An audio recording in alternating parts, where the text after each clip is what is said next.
Assalamualaikum warahmatullahi wabarakatuh. Saya Argi Armaliani dengan NIM 28920500045. Saya dari Prodi Manajemen semester 5. Di sini saya akan menjelaskan sedikit tentang ekonomi manajerial yang diampu oleh dosen pengampu Bapak Imhar MM Universitas Pancasakti Bekasi. Pengertian ekonomi manajerial. Ekonomi manajerial adalah ilmu terapan yang menggabungkan antara teori ekonomi dan mekanisme dalam sebuah pengambilan keputusan. Dengan hal ini, perusahaan harus dapat mencapai tujuan yang lebih praktis dan akurat. Selain itu, konsep dari ilmu manajemen yang satu ini adalah melakukan strategi pengelolaan perusahaan secara efektif. Hal ini dilakukan dengan mengambil keputusan, melaksanakan kegiatan, dan mencapai tujuan.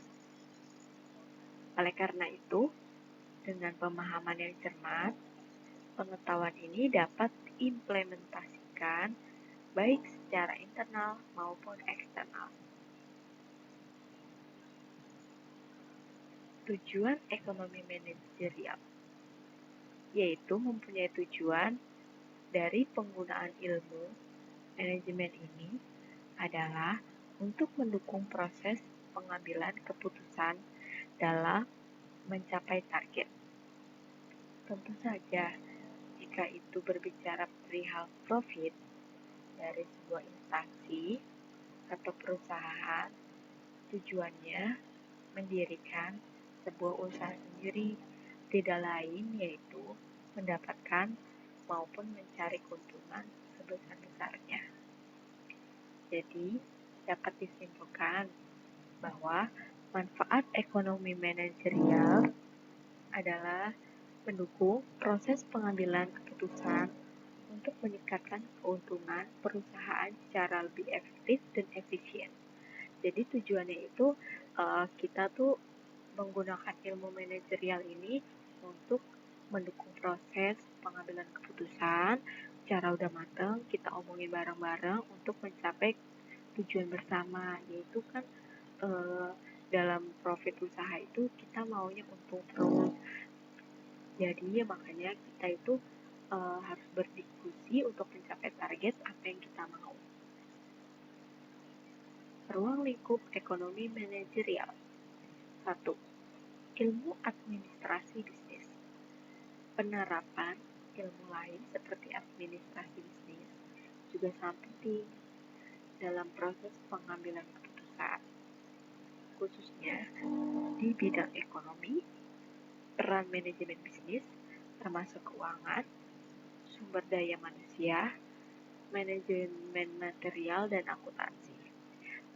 Yang di sini kan ilmu, jadi administrasi itu gak sekedar bisa, tapi tuh kita harus bisa menerapkan bagaimana sih cara ilmu administrasi bisnis dengan benar.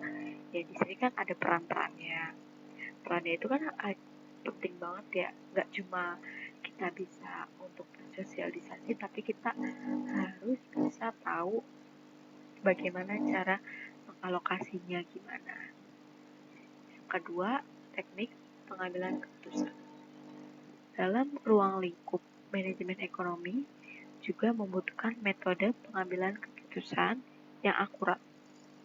Manajemen dapat membuat keputusan berdasarkan kesiapan sumber daya, yaitu seperti man, material, money, method, yaitu ada uang, ada metode, dan material, dan manusianya. Jadi tekniknya itu tuh harus kita angkat semua, baru kita bisa untuk pengambilan keputusannya. Untuk mencapai hasil yang optimal, prinsip ekonomi dan ekonomi ini perlu dipadukan dalam pengambilan keputusan. Ya, selain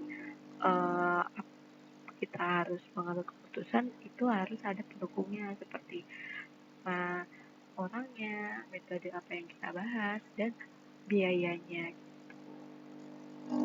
Yang ketiga, ilmu keputusan. Kata ekonometrika berarti ilmu yang membahas dasar-dasar berbagai masalah, mulai dari perhitungan hubungan ekonomi dengan matematika dan statistika untuk mencapai tujuan yang efektif, efisien, serta optimal. Ya, jadi poin ketiga ini kita tuh harus memerlukan nggak cuma kayak ekonominya aja, kita harus bisa matematika dan statistiknya, karena kita kan pasti mempertimbangkan itu biasanya kita memakai rumus dan memakai hitung-hitungan. Jadi supaya lebih akurat kita tuh harus ada ilmu matematika dan ekonomi supaya seimbang dan kita bisa mengambil keputusan dengan baik. Yang keempat, teori ekonomi. Penggunaan teori ekonomi dalam pengambilan keputusan merupakan salah satu dasar dalam ruang lingkup ilmu manajemen suatu perusahaan. Adapun ilmu ekonomi ini terbagi lagi menjadi dua bidang utama, yaitu ekonomi mikro dan ekonomi makro.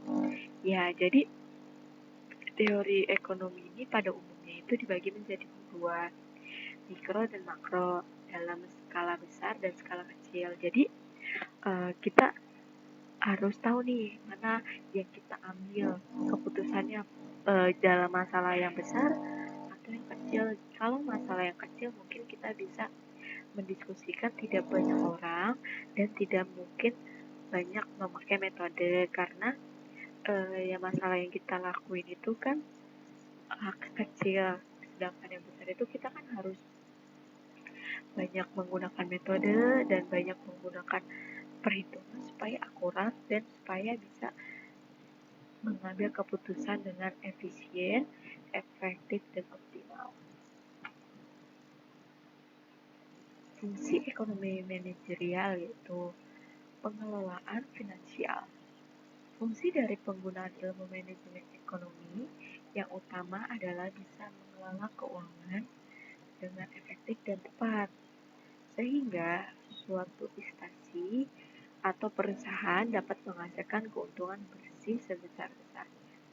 Jadi finansial itu penting banget di dalam suatu perusahaan, karena gak adanya finansial maka usaha itu tidak akan jalan dengan pesat.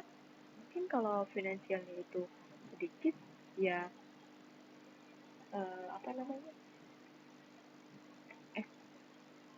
perusahaan ini mungkin berjalannya lambat. Beda dengan ekonomi yang lebih banyak, nah itu pasti akan lebih pesat. Yang kedua, metode evaluasi. Fungsi selanjutnya dari ilmu manajemen ini yaitu dapat digunakan sebagai sebuah evaluasi untuk mengubah aturan bisnis lama menjadi aturan bisnis baru. Dan hal ini sangat berguna ketika pemimpin sebuah perusahaan berganti. Jadi kita harus mempunyai metodenya nih, evaluasi. Jadi misalnya kita memakai metode A ini, tapi metode A ini kan seringkali tidak akurat, maka dari itu kita kan harus mempunyai 3 atau 2 metode yang supaya bisa berganti-ganti, dan ketika perusahaan pimpinannya berganti kita masih bisa menggunakan metode lain. Yang ketiga, mempermudah penyelesaian masalah. Ada fungsi dari ilmu manajemen jenis ini adalah untuk membantu pemimpin memecahkan berbagai masalah dengan memperbarui ekosistem bisnis. Tentunya akan membuat perusahaan menemukan berbagai permasalahan yang terjadi. Jadi ini fungsinya itu kita bisa memperinci masalah, mempermudah. Yang keempat, memperbaiki pengambilan keputusan. Seperti yang sudah dijelaskan sebelumnya, bahwa ekonomi manajerial juga berperan dalam upaya pengambilan keputusan. Hal ini tersebut bukanlah sesuatu yang mudah dilakukan oleh manajemen, sebab pihaknya perlu dipertimbangkan dari berbagai aspek dan analisis. Yang kelima, mengenalkan ekosistem bisnis dengan lebih dekat. Adanya fungsi lain ilmu manajemen bisnis ini yaitu dalam mengenali ekosistem bisnis. Hal ini karena pengetahuan ini berkaitan erat dengan pengambilan keputusan, tentu saja itu untuk mengambil keputusan analisis bisnis yang akurat. Faktor yang mempengaruhi masalah ekonomi yaitu sumber daya alam. Segala hal yang berasal dari alam dapat digunakan untuk memenuhi kebutuhan hidup seluruh manusia disebut sebagai sumber daya alam. Kehadiran dan ketersediaan sumber daya alam sangat erat kaitannya terhadap masalah ekonomi. Yang kedua, sumber daya manusia. Proses produksi membutuhkan tenaga profesional dan tenaga ahli yang disebut dengan sumber daya manusia. Yang ketiga, kita harus mempunyai modal. Salah satu sumber daya yang penting adalah modal. Proses produksi dapat dicapai jika modal kerja tersedia. Modal kerja diperoleh dari pembiayaan sektor perbankan atau dari unsur-unsur aktiva lainnya, misalnya kas, surat-surat berharga, dan piutang. Pelaku kegiatan ekonomi yaitu rumah tangga keluarga, produsen, perusahaan, pemerintahan, rumah tangga luar negeri, dan lembaga keuangan. Pengertian permintaan. Permintaan dapat diartikan sebagai suatu proses untuk meminta suatu atau meminta barang dalam jumlah tertentu yang akan dibeli atau diminta dengan suatu harga dan waktu tertentu. Permintaan berhubungan erat dengan keinginan konsumen terhadap suatu barang dan jasa yang akan dipenuhi. Permintaan konsumen akan suatu barang dan jasa jumlahnya tak terbatas. Faktor permintaan, harga barang lain yang terkait. Pada teori ekonomi menyatakan apabila harga barang pengganti dan barang pelengkapnya turun, maka permintaan terhadap barang tersebut akan semakin berkurang. Namun, apabila harga barang pengganti dan barang pelengkapnya naik, maka permintaan terhadap barang tersebut akan meningkat. Yang kedua, tingkat pendapatan dan daya beli konsumen. Daya beli konsumen ditentukan oleh pendapatan konsumen tersebut sendiri.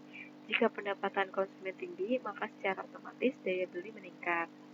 Yang ketiga, selera masyarakat.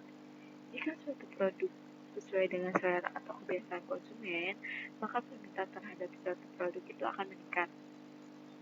Selera yang meningkat dengan diikuti tren produk yang mengikuti selera, maka akan meningkatkan permintaan barang tersebut. Pengertian penawaran. Penawaran dapat diartikan sebagai banyaknya barang atau jasa yang tersedia dan dapat ditawarkan oleh produsen kepada konsumen pada setiap tingkat harga selama periode waktu tertentu. Jadi bisa dikatakan pelaku penawaran ini merupakan pihak produsen atau penjual. Faktor penawaran. Adanya sumber daya yang tersedia. Penawaran dapat terjadi jika ketersediaan barang mencukupi, jika barang atau jasa yang ditawarkan terbatas, atau langka. Hal ini berpotensi memengaruhi kenaikan harga. Faktor penjual atau produsen. Banyaknya jumlah produsen yang memproduksi suatu barang berbanding lurus dengan ketersediaan barang. Selanjutnya, harga. Harga merupakan faktor pendukung pertama dan dalam suatu penawaran. Jika tidak ada harga, penjual atau produsen pasti bingung untuk melakukan penawaran. Sekian penjelasan dari saya. Apabila ada yang kurang kata, mohon dimaafkan. Wabillahi taufiq wal hidayah. Wassalamualaikum warahmatullahi wabarakatuh.